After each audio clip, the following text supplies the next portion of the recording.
Ittaqullaha haqqa tuqatih wa la tamutunna illa wa antum muslimun.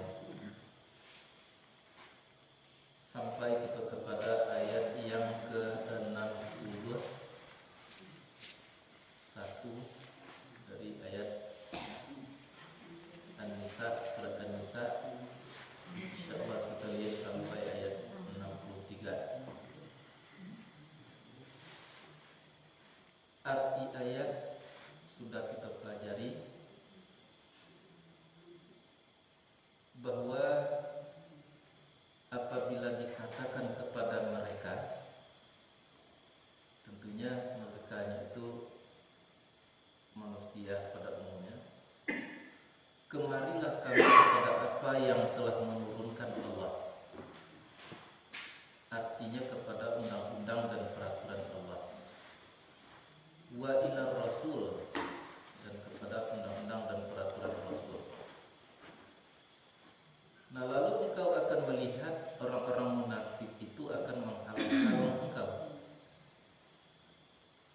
Sududan, akan sempurna menghalang-halangi.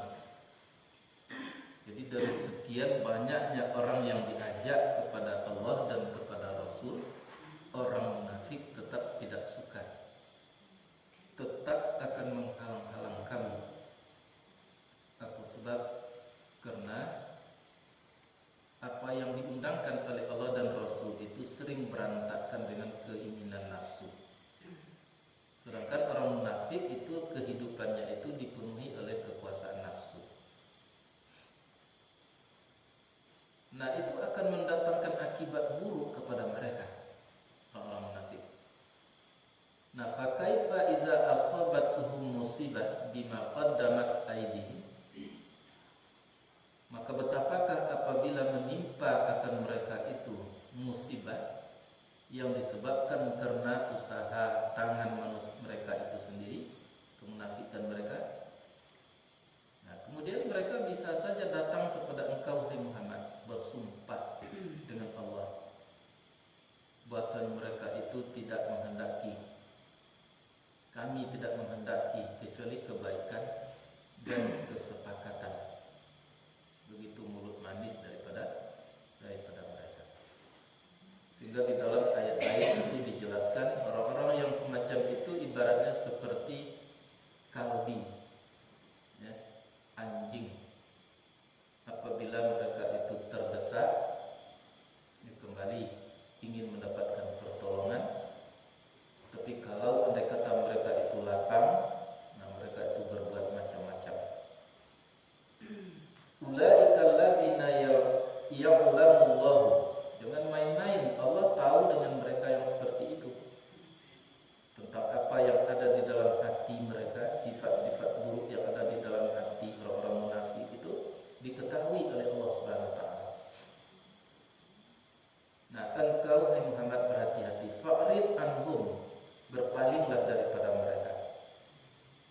Mengapa disuruh berpaling daripada mereka? Yang pertama, mungkin saja keburukan mereka akan menular, kamu ditulari oleh sifat-sifat buruk mereka. Pertama. Nah, yang kedua, mungkin saja akan meracun hatimu, akan membuat kamu sakit hati. Jadi lebih baik kamu itu berpaling daripada mereka. Tapi walaupun demikian, wa'izhum, dan ajarlah mereka. Berikanlah kepada mereka tadi berupayalah untuk menyadarkan mereka, sehingga hati mereka itu menerima kebenaran itu dengan sesungguh-sungguhnya. Sampaikan kepada mereka kebenaran itu dengan perkataan balighah, perkataan yang terang, jelas, sampai sehingga mereka itu hendaknya dapat benar-benar meyakini kebenaran Allah Subhanahu wa taala. Nah, itu kira-kira terjemahan bebas daripada ayat tadi. Nah, yang paling menonjol dalam ayat ini ada dua macam. Satu, Allah berbicara tentang orang-orang munafik. Yang kedua, Allah berbicara tentang sifat-sifat orang munafik. Itu di ayat yang pertama. Nah, dan kemudian Allah berbicara tentang akibat yang ditimbulkan oleh kemunafikan itu. kita berikan sekurang-kurangnya ada 3 hal di dalam Al-Quran itu yang perlu kita lihat terus menerus. Pertama sekali menyangkut dengan sejarah, ya, dengan berita yang diberitakan oleh Allah Subhanahu wa taala. Yang berita dan di dalam Quran itu ada 2 macam. Satu, berita tentang masa yang telah berlalu. Yang kedua, masa yang akan datang. Nah, menyangkut dengan orang-orang masa lalu itu 20 macamnya. Satu, menyangkut dengan orang-orang baik. Yang kedua, menyangkut dengan orang-orang yang tidak baik, yang buruk. Nah, yang menyangkut dengan orang-orang baik itu beserta dengan akibat baik yang ditimbulkan mereka. Itu diberitakan oleh Allah. Dan menyangkut dengan orang-orang buruk juga menyangkut dengan akibat yang ditimbulkannya, akibat keburukannya. Nah, begitu juga masa lalu, masa yang akan datang. Masa yang akan datang Allah berbicara tentang orang baik, akibatnya tentu surga, pahala dan lain sebagainya. Allah berbicara tentang orang-orang buruk, tentu akibat yang akan ditimbulkannya bencana, siksa, neraka. Begitulah Allah Subhanahu wa taala. Nah, kemudian ada yang disebut dengan hukum. Hukum itu terbagi 2. Ada hukum tadi itu yang sumbernya yang boleh, ada yang tidak. Nah, maka para ulama membagi hukum-hukum tadi, jadilah hukum tadi menjadi 5. Yang dibolehkan itu ada yang hukumnya wajib, ada yang sunat. Yang tidak dibolehkan itu ada yang haram, ada yang makruh. Wa ma bainahuma, dan apa yang diantara keduanya, antara sunat dan makruh, itulah mubah atau harus. Jadi 5 jadinya hukum di dalam Islam. Jadi Allah berbicara tentang orang-orang masa dahulu dan akibatnya, bicara tentang orang-orang yang akan datang, tentang menyangkut dengan akibatnya, beserta akibatnya, dan menyangkut dengan hukum-hukum. Itu dalam Quran itu harus kita bayang-bayangkan. Nah, jadi kalau kita berbuat sesuatu, apa akibat yang akan ditimbulkan? Baikkah atau burukkah? Contohlah kepada orang-orang yang telah berlalu, yang telah banyak berbuat salah, akibatnya buruk. Yang telah banyak berbuat baik, akibatnya adalah juga kebaikan. Nah, dan kita harus mengagak-agak, mengangan-angani apa yang kita perbuat, apa hukumnya. Kalau kita berbicara, pembicaraan kita itu apa? Dibolehkankah atau dilarangkah? Kalau kita melangkahkan kaki, kita harus mengangani apakah ini dibolehkan atau tidak. 2 sumber tadi. Apabila kita melihat apakah itu dibolehkan, kita melihatnya atau tidak. Itu dulu pertama sekali. Nah, kemudian baru masuk, mungkin saja perbuatan itu jatuh kepada perbuatan-perbuatan yang haram misalnya. Nah, mungkin saja kalau kita melihat sesuatu, boleh-boleh dikatakan melihat sesuatu itu hukumnya wajib, seperti melihat Al-Quran, melihat pengajian seperti yang kini. Karena itu dituntut. Menurut para ulama itu hukumnya tidak sunat, apalagi harus, tetapi hukumnya adalah fardu ain. Itu harus kita angan itu dalam kehidupan. Nah, kalau kita makan itu, apakah cara kita makan tadi dibenarkan oleh agama atau tidak? Termasuk tidur sendiri, apakah itu dibolehkan oleh Allah Subhanahu wa taala atau tidak? Itulah urusan kita, itulah problem kita dalam kehidupan. Tapi kebanyakan manusia pemikirannya tidak seperti itu. Apa yang dia lakukan, apakah menguntungkan kepada nafsunya atau tidak? Apa yang mereka perbuat, apakah itu merugikan kepada nafsunya atau tidak? Begitulah orang-orang jahat. Nah, jadi orang yang baik itu adalah pertimbangannya adalah Allah dan Rasul. Maka kiunlah di bawah mereka. Jadi wa iza qila lahum ta'alu ila ma anzalallahu wa ila rasul, dan apabila dipanggil mereka, kemarilah kepada apa yang telah menurunkan Allah dan kepada Rasul. Karena orang munafik itu kehidupannya dengan nafsu, makanya tidak mau. Karena yang disuruh oleh Allah tadi, boleh tidaknya tadi menurut Allah seharusnya. Nah, jadi kalau kita akan berbuat makan misalnya, apakah kita makan seperti itu dibolehkan oleh agama atau oleh Allah dan Rasul atau tidak? Itu yang benar. Tapi orang munafik tidak seperti itu. Apa? Kalau yang akan dimakan al-zakkah ini atau tidaknya sampai situ. Apakah menguntungkan kepada dunia atau tidak? Sampai di situ cuma. Itu bedanya orang-orang munafik itu dengan orang-orang yang benar, orang-orang siddiq lawannya. Nah, akhirnya hati orang munafik itu akan menjadi gelap. Kegelapan itulah yang membuat berikutnya tidak menampak lagi kebenaran. Yang pada gilirannya kebenaran itu dia lihat suatu kesalahan. Mengapa? Karena mereka tidak mampu melihat, terdinding oleh keburukan-keburukan tadi. Sifat-sifat buruknya seperti kekuatan nafsu yang lebih kuat tadi dibandingkan dengan kekuatan akalnya, itu membuat mereka terdinding, tak mampu melihat sesuatu dengan secara benar. Itu makanya kita diajar oleh Rasul itu berdoa, Allahumma arinal haqqa haqqan warzuqna tiba'ah. Ya Allah, beri aku kemampuan melihat sesuatu kebenaran itu. Sebab banyak sekali manusia yang tidak mampu melihat kebenaran karena tertutupnya pintu hati mereka. Jadi melihat kebenaran tidak bisa dengan mata. Mantang-mantang pakai jubah, mantang-mantang pakai sarung, mantang-mantang pakai peci, itu belum bisa dikatakan itu kebenaran.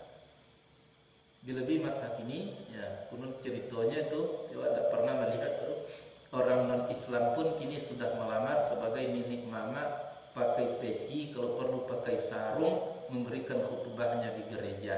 Ada informasi yang seperti itu.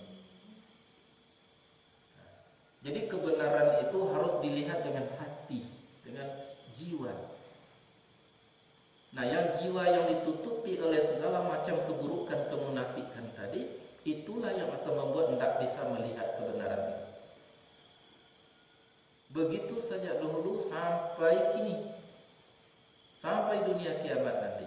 Jadi asal manusia itu terseret kepada keburukan, kepada kemunafikan tadi, maka justru mereka tidak akan mampu melihat kebenaran yang sesungguhnya. Yang akhirnya mereka membenci kebenaran itu. Yasudduna anka sududa, maka mereka berupaya untuk menghalang-halang, akan sempurna menghalang-halang. Begitulah orang-orang munafik. Nah, di dalam kehidupan sifat mereka orang-orang munafik itu selalu bermuka dua. Jadi ibarat seperti lubang mancing, lubang tikus. Ya, kalau didatanginya dari lubang yang satu, lari ke lubang yang satu. Kalau didatangi dari lubang yang satunya, lari ke lubang yang satu. Muzabzabin antara yang demikian. Jadi antara dua itu. Kalau kita telusuri lebih dalam, mengapa terjadi kemunafikan itu? Kemunafikan itu tidak asli, itu dari dulu-dulunya tidak. Itu berawal dari karena adanya dua macam ketakutan di dalam diri seseorang. Di waktu Nabi Muhammad SAW sudah banyak pengikut-pengikutnya, seolah-olah umat Islam pada waktu itu sudah kuat. Sementara orang-orang kafir pun masih kuat. Nah, ada di antara mereka tadi yang ketakutan, kepada orang mukminnya takut, kepada orang kafirnya takut.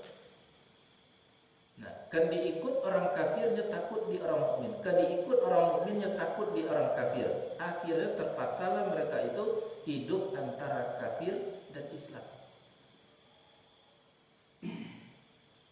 Apabila datang mereka kepada orang beriman, amanna, kami beriman. Kalau mereka kembali kepada konco-konco mereka, mereka itu mengatakan kami beserta kamu. Begitulah orang-orang munafik. Nah, dari situ mulainya kemunafikan tadi berkembang. Nah, akhir-akhirnya kemunafikan itu berkembang menjadi kemunafikan yang memang luar biasa. Bukan takut kepada orang beriman dan bukan karena takut kepada orang kafir terjadinya hidup di tengah, tapi adalah takut dunia, takut agama. Jadi kan dihindarkan agama, kan berdunia saja terus menerus, wah takut neraka. Nah, akan ditinggalkan dunia beragama benar-benar, awak takut dunia kalau tidak dapat. Akunya kemunafikan abad itu. Ya, kemunafikan abad 21 itu berbeda dengan kemunafikan di zaman Rasulullah. Dan kemunafikan di abad 21 itu lebih berbahaya. Mengapa? Karena mereka itu yang ditakutinya bukan orang beriman, bukan orang kafir, tapi yang ditakutkan dunia atau akhirat. Kadilopekan agama, takut akhirat tidak tercapai besok. Akan diikuti benar-benar akhirat, takut dunia kalau tidak tercapai. Akhirnya mereka pun hidup di antara dunia dan akhirat. Itulah orang-orang munafik. Apa akibatnya yang terjadi pada diri orang-orang semacam itu? Dunia lepas, akhirat pun lepas. Bacanya orang Minang, lagu-lagu Minang itu siku capang, siku capek. Nah, akhirat tobang, dunia lepeh. Walaupun mereka mendapatkan sesuatu materi yang menumpuk, tapi yang inti dunia itu tidak pernah didapatkan. Maksudnya apa? Nikmat tidak didapatkan. Lihatlah berapa banyaknya orang-orang berpunya, tapi lebih susah, lebih panik, lebih sempit dibandingkan dengan orang-orang yang tidak berpunya. Zaman kini sudah dapat kita lihat dengan secara kasat mata. Berapa itu banyaknya orang-orang yang berpangkat yang seharusnya tidak menderita, senang tetapi menderita di balik jurujur besi. Berapa banyaknya orang-orang yang punya harta tetapi disengsarakan oleh hartanya. Itu tidak lebih dikarenakan takut dunia iyo, takut akhirat iyo, akhirnya mereka itu hidup di antara dua, munafik. Atau sebaliknya, mereka lepaskan akhirat, mereka ambil dunia. Jadi maka oleh sebab itulah pesan-pesan agama itu memang indah. Kita bukan dilarang untuk dunia, cari dunia itu seolah-olah kamu akan hidup selama-lamanya. Tapi jangan dilupakan bahwa kamu akan mati besok pagi. Seperti itu kita hendaknya terhadap dunia. Kalau tidak, kita yang akan meninggalkan dunia pasti meninggalkan kita. Pasti tidak ada tidak. Sehingga dalam satu hadis Nabi mengatakan, Ishma syikta, hiduplah kamu sesuka hatimu. Tetapi kamu akan nanti mempertanggungjawabkan kehidupanmu. Wa'mal masyita, lakukan apa yang kamu inginkan, tetapi kamu akan dibalas nanti. Kalau baik dibalas dengan baik, kalau buruk dibalas dengan buruk. Wahbib masyita fa innaka mufariquh. Cintailah dunia, apapun cintai, tapi ingat, kalau tidak kamu meninggalkan dunia itu pasti meninggalkan kamu. Jadi makanya di dalam pengajian itu bentuk kata-katanya seindah mungkin. Daripada besok kita menyesali, baik eloklah kini disesali. Itu tugas sebagai orang-orang yang ingin memperbaiki dirinya. Nah, jadi orang-orang munafik itu sangat berbahaya. Al-Quran mengatakan bahwasanya orang-orang munafik itu di bawah sekali diamnya nanti di dalam neraka. Min asfali minan nar. Nah, jangan main-main itu, bukan di bawah itu tuh muka surnya iblis, di bawah mulai daripada itu enggak, di bawah lain daripada iblis. Jadi berarti lebih keji, lebih jahat, lebih buruk keberadaan orang-orang munafik dibandingkan dengan iblis sekalipun. Nah, logikanya kalau iblis itu tidak pandainya tuh merusak secara lahir. Ya, maaf lo bisa jadi korupsi. Cuma kalau jadi maju untuk korupsi cuma. Maaf lo bisanya maliam lah betul. Tapi kalau manusia yang munafik tadi segalanya bisa bisa merusak dan lain sebagainya. Itu makanya di dalam doa itu pertama dulu tuh orang tadi itu ragu, kemudian kafir. Kalau ragunya tidak ditanggulangi, akhirnya menjadi ingkar kafir. Kalau kekafirnya masih tidak diperbaiki, akhirnya dia akan menjadi musyrik. Kalau kemusyrikan masih tidak ditanggulangi, tidak dia tahu diri, akhirnya baru munafik. Jadi munafik itu kelas atas tuh, kelas kakap. Akhir-akhirnya mereka menjadi orang yang berbuat binasa, menghalang-halang kepada kebenaran, tidak senang dengan kebenaran. Nah, akhir-akhirnya mereka berbuat binasa. Nah, jika ada dalam doa, Allahumma ansurna alal qaumil kafirin, ya Allah, tolong kami menghadapi orang-orang kafir. Ringan itu menghadapi orang kafir itu. Nah, kemudian Allahumma ansurna alal qaumil musyrikin, tolong kami ya Allah untuk menghadapi orang-orang musyrik. Nah, lebih tinggi daripada kekafiran itu orang. Allahumma ansurna alal qaumil munafiqin, ya Allah, tolong kami untuk menghadapi orang-orang munafik. Kelas kakapnya itu. Mengapa? Karena mereka akan zalim. Allahumma ansurna alal qaumiz zalimin. Orang kafir, orang musyrik, orang zalim, orang munafik tadi itu akan berbuat zalim. Ya, aniaya, tidak senang kepada kebenaran Allah Subhanahu wa taala. Sampai-sampai Nabi Muhammad itu diancam, disengsarakan, dianiaya, direncanakan untuk membunuh, sehingga Nabi terpaksa berdasarkan perintah Allah hijrah dari Makkah ke Madinah. Akhirnya mereka akan berbuat kerusakan. Allahumma ansurna alal qaumil mufsidin. Fa innaka khairun nasirin. Bahasanya engkaulah orang yang sebaik-baik penolong, yang lain tidak. Jadi itu apa doa.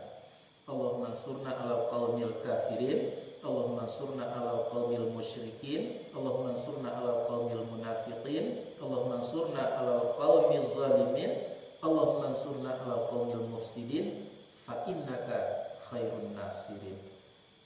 Karena kita tidak henti-hentinya berhadapan dengan itu. Jangankan dengan masyarakat, di rumah tangga kita sendiri tidak tertutup kemungkinan bahwa dari sekian anggota keluarga satu jatuh kepada kemunafikan, jatuh kepada kemusyrikan dan lain sebagainya. Tidak tertutup kemungkinan. Bukan pasti, tidak tertutup. Apalagi di dalam kehidupan bermasyarakat. Hidup dengan tetangga-tetangga yang kufur, yang musyrik, pikirannya itu melepaskan dunia, melepaskan akhirat. Dunia saja melulu orang musyrik. Apalagi berhadapan dengan orang-orang munafik seperti yang tadi, orang bermuka dua, mulut mani, hati beracun. Ya, menua kawan sendiri yang menggunting dalam lipatan. Banyak itu terjadi. Sehingga di akhir ayat, di ayat yang kedua dikatakan, kalau mereka lah tersedepit datang kepada engkau, mulutnya manis. Inna, kalau perlunya bersumpah dengan Tuhan, in aradana, tidaklah yang kami kehendaki, illa ihsanan wa taufiqan, kecuali kebaikan dan taufik. Taufik tadi seia sekata, sepakat. Itu yang kami kehendaki. Padahal yang sebenarnya mereka itu selalu memecah belah, selalu berfirqah di dalam kehidupan di permukaan bumi. Nah, baru Allah menyatakan, jangan main-main, seluruh yang tersimpan dalam hatimu, kemunafikan, kemusyrikan itu berawal dari hati itu. Kekafiran itu Allah tahu. Cuman saja Muhammad, jaga dirimu, fa'rid anhum, maka berpalinglah daripada mereka. A'rid itu berpaling, dimaksud menjauh. Kalau tawalla membelakang, ya. Tapi kalau fa'rid di samping membelakang, tinggalkan, menjauh daripada. Apa sebab? Yang tadi, mungkin saja nanti kamu akan ditulari oleh kemunafikan itu sendiri, atau setidaknya kamu bersakit hati, menderita, pedih hatimu dikarenakan orang-orang munafik itu. Bahkan ada ulama yang mengatakan, kalau bisa, kalau kita tahu ciri-ciri kemunafikan seseorang lalu dia mati, menghindarlah, jangan sampai berkubur di dekat mereka. Wasiatkan kepada yang lain. Ada ulama yang berpendapat seperti itu. Itu kan berarti akibat keburukan tadi tidak di dunia saja, dalam kubur nanti pun kan seperti itu. Kita pun dalam kubur itu nanti akan tahu situasi segala macamnya. Di padang mahsyar pun akan seperti itu nanti. Ya, tapi itu hadisnya tidak ditemui bro. Ya, tapi ada ulama yang berpendapat seperti guru-guru mengatakan seperti itu. Nah, jadi kembali kepada persoalan pokok, menghindarlah daripada kemunafikan. Ingat pengajian kita sebelumnya. Segala suatu keburukan yang ada pada diri kita tidak bisa diungkai begitu saja, tidak bisa dihindarkan begitu saja, tapi harus masukkan ke dalamnya 4 hal. Pertama adalah sidik, tabligh, amanah, dan amanah, sifat Rasulullah SAW.